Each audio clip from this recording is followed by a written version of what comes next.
पण आपण जे मागणी करतो बंधू एक लक्षात घ्या, ही काही भीक नाहीये, ही संविधानिक मागणी आहे, संविधानिक हक्क आहे आणि तो बाबासाहेबांनी दिलेला आहे।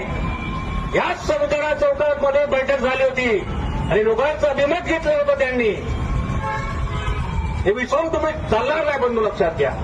कुणासाठी संविधान लिहिलं?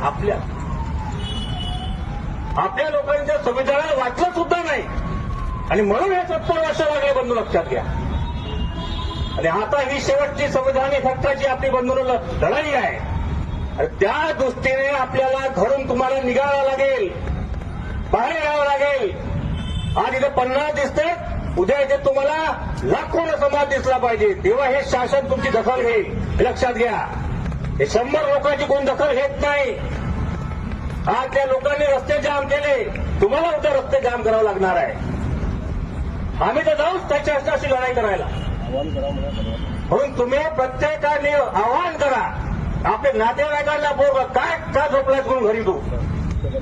प्रत्येकाच्या घरी रवणे आहेत, प्रत्येकाच्या घरी निंदे आहेत, सगळेच काम आहेत, देवे आहेत, सगळे आहेत। तुम्ही इथे उपस्थित व्हा, कारण हे 3 पोरं आज तुमच्या संविधान हक्कासाठी बसलेले आहेत। म्हणून या क्षणी मी तुम्हाला सगळ्यांना आवाहन करतो, सगळ्यांना जागे करा आणि इथे बोला।